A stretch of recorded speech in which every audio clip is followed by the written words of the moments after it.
Brad Williams, Frugal Finance. What is earnings seasons? This information provided by FINRA. This document will be posted below.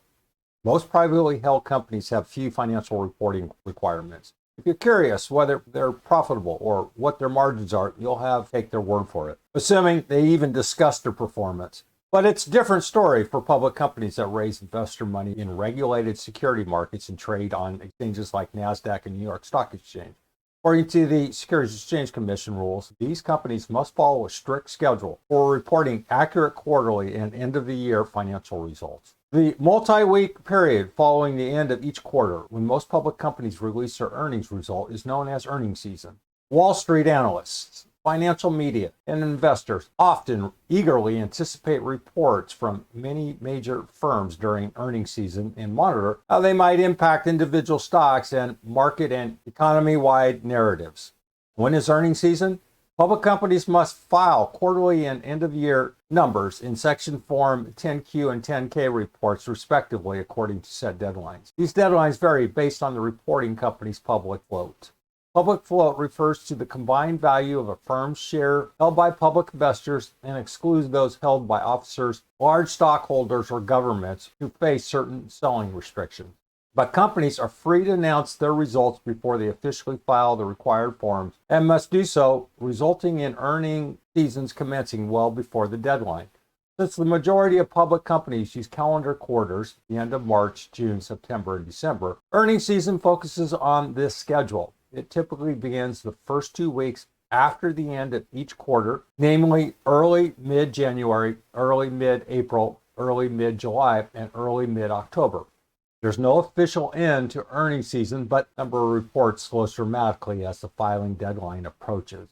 Some companies deviate from the standard calendar, generally due to seasonal factors in the operation of their business. Their earnings release schedule follows accordingly. For example, retailers might end the quarter in January instead of December to account for winter holidays and other seasonal sales and returns during the same quarter. Recording sales and returns from this crucial period in different quarters and perhaps different fiscal years could greatly distort views of the company's performance. What happens during earnings season? Most companies choose to issue a press release providing basic information about financial performance, including sales and earnings. These press releases often include forward-looking information and indication of what management expects its numbers will be in the future. If a company does issue a press release, it's required to file an SEC Form 8K, which must include the text of the release. This form is necessary anytime a firm announces a major event that could concern shareholders. Companies usually release their earnings reports and accompanying press releases before the market opens or after it closes. Many companies also hold earnings conference calls for analysts and investors. During these calls, management might give more color on the quarter, take questions from Wall Street analysts, and provide guidance on the company's future prospects. Some firms have invited non-analysts to pose questions to management during these calls and turn them into popular social events. Why do companies issue quarterly earnings press releases and hold conference calls when they're not mandatory? If the results are positive, management is eager to disseminate the numbers as soon as possible. When the information is negative, these communications can provide an opportunity for companies to prepare their investors for bad news before the filing of mandatory earnings disclosures with the SEC. The perception that management is being transparent when delivering less than rosy information can generate credibility and reduce panic selling among investors. And discussing results before analysts or the media can comment lets the firm provide context to the numbers and can help to create a narrative for how their performance is evaluated. Some companies will discuss an investor presentation deck along with the earnings. These pieces are marketing documents and tend to be more optimistic than the text included in official filings. How does earnings season impact stocks? Earnings seasons can be a busy and volatile time in the stock market. Throughout the year, Wall Street analysts calculate earnings and revenue estimates for how they expect a company to perform this quarter, next quarter, and even in future years. These estimates circulate in the investment community, and several groups track a consensus estimate that the average for all the analysts covering the stock. A company beats the estimate or misses, falls short of the estimate based on how actual earnings or revenues compared to the consensus. If the number equals the estimate, it's said to be in line. However, sometimes there's a whisper number that differs from the consensus. Market participants might believe analysts are being overly cautious or optimistic. Or perhaps new information has emerged that significantly alters perception about the company and isn't fully reflected in earnings estimate. This whisper number can become the market expectation rather than the official estimate. A company's shares might jump or tumble after investors compare the actual results to estimates, but simply beating or missing estimates isn't always what moves a company's stock price. Sometimes a company might beat estimates but provide a dour outlook for the future, leading to the share price to drop.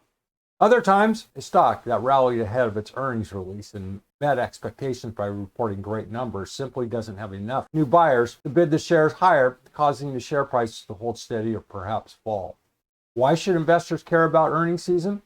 Potential investors and Wall Street analysts use earnings reports to scrutinize company and management performance and assess their prospects. Earnings seasons offer investors a chance to determine how a wide range of companies performed in the recent past. They achieve their goals. Are profit margins stronger or weaker than expected? Is management touting a fresh opportunity or warning of a new competitive threat? But remember that an earnings report is just one of many tools you have at your disposal for making decisions.